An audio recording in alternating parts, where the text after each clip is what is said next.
Primary 5, it's maths time, and our learning intention today is we are learning to find the difference between near multiples of 100. So you're going to be given two near multiples of 100. So a near multiple of 100 might be 102 because it's very close to 100, or 97, or 501 because it's very close to 500, or 499.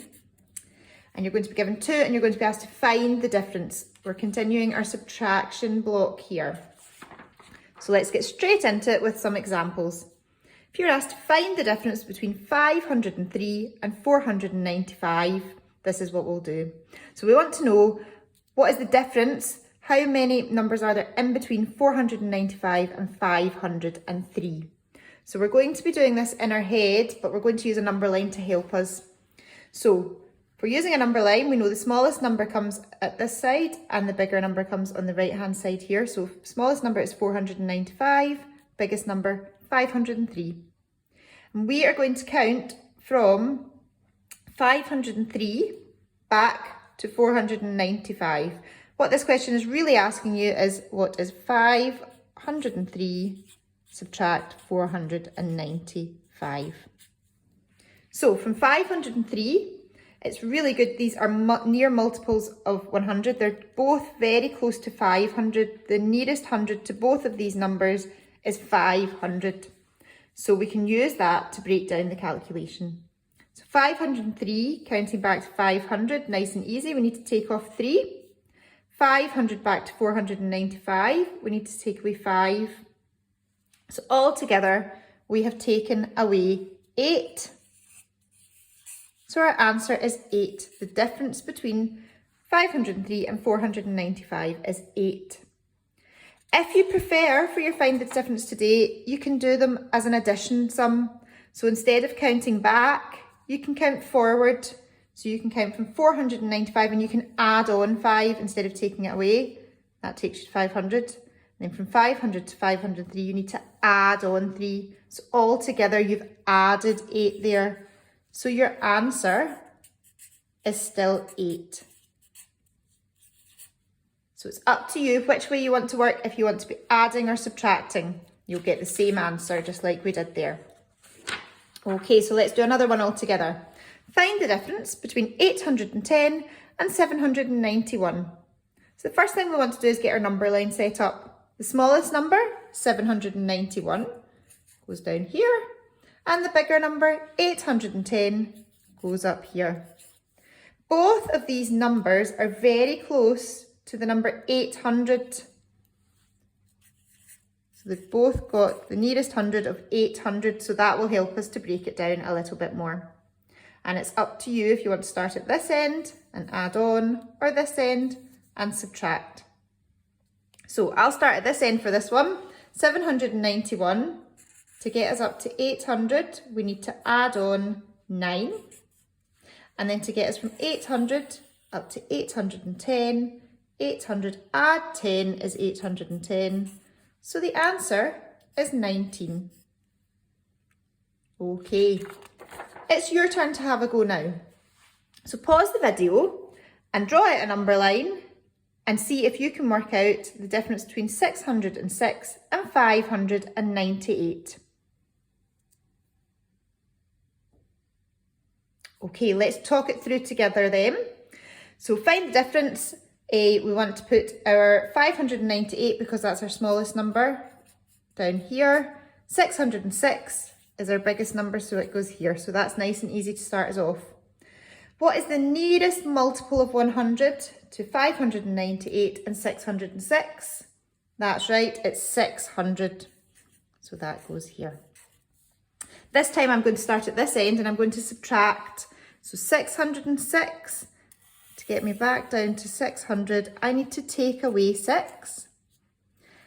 And then 600 back to 598.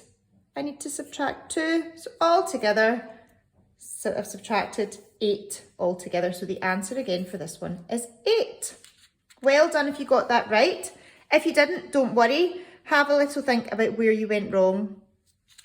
Okay, Going to look at one now that's a little bit different because the answer is going to be a 2-digit answer. So we're working with a little bit bigger numbers. Okay, so we're finding the difference. It's a subtraction sum, that both means the same thing. So in your text today, in your textbook page today, it might say find the difference between two numbers, or it might show you a subtraction sum like this. But in all of them, the numbers will be near multiples of 100. Okay, so we know that we take the smallest number, which here is 697, and we put it on our number line. The biggest number is 711, that goes on our number line. What is the nearest 100 to both of those numbers? Well, it's 700, so that goes there. And you can choose to work from either end that you like. This time we'll go back to working from this end and adding on. So 697, add what is 700? Well, we add 3 to that. 700 add what is 711? So we add 11.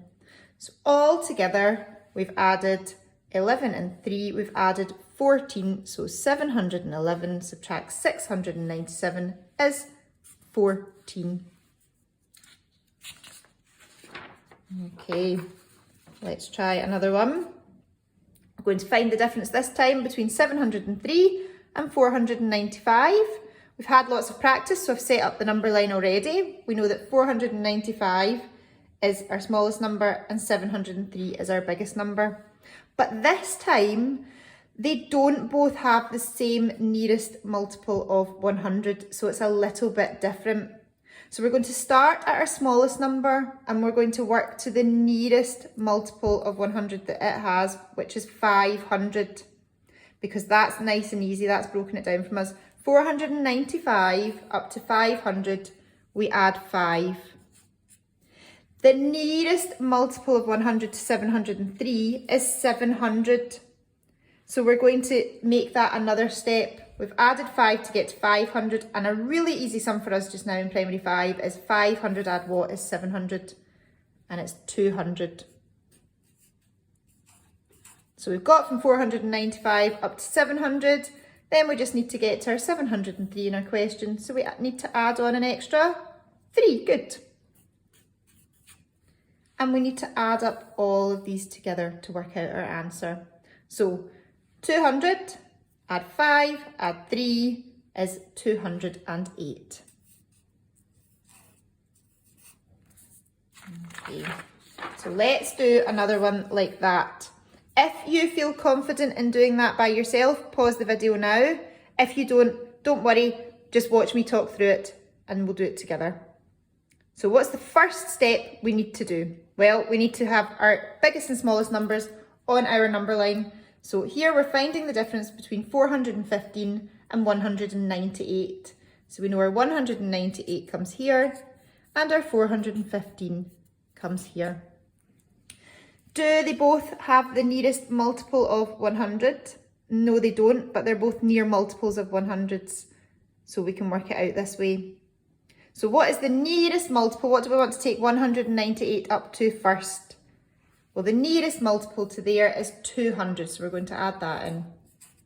So with 198 to 200, we add on 2. Well done.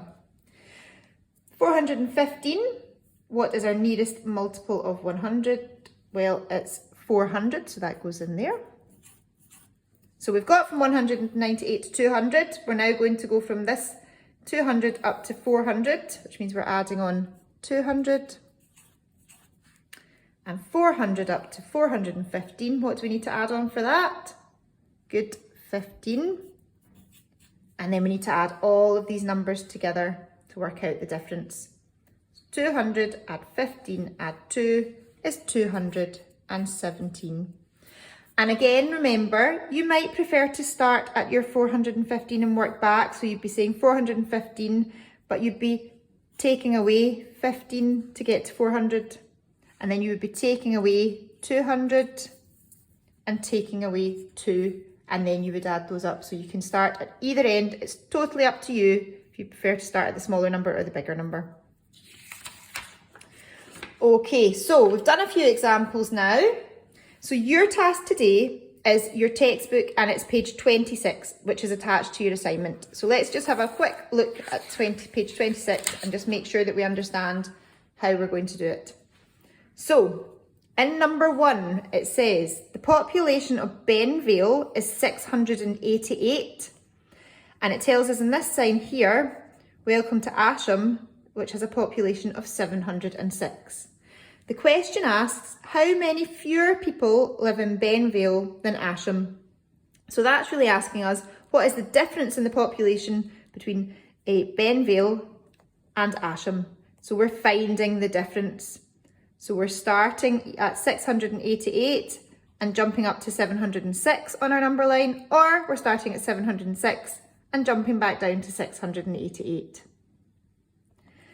The next one, number 2, is very straightforward. It says find the difference, which is what we've been doing this whole lesson. So find the difference between these populations. So find the difference between 903 and 894. Question 3, again, they're all near multiples of hundreds. So they are the same kind of sum. They're subtraction sums, so they're find the difference sums, and you'll be able to do them the same way we've done them. And number 4 is a little bit different because it's given you a little problem. It's given you a little bit of a story. So Millburn's population is 17 greater or bigger than Deemouth's. Newton's population is half of Millburn's. How many people live in Newton? So you need to break that down into 3 different parts. So let's look at the first part. Millburn's population is 17 greater than Deemouth's. We know that Deemouth's population is 793.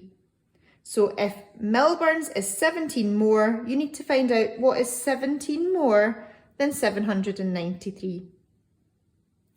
Then the next part says, Newton's population is half of Millburn's. So Millburn's population we know from the last part, and we need to work out what is half of that to find out Newton's population. That's the question, how many people live in Newton? So make sure you break it down as much as you can, and then break down your calculations as much as you can with your number lines. As always, we're on the general part of your chat if you need any help, and we're looking forward to seeing all of your good work. Thank you, Primary 5. Goodbye.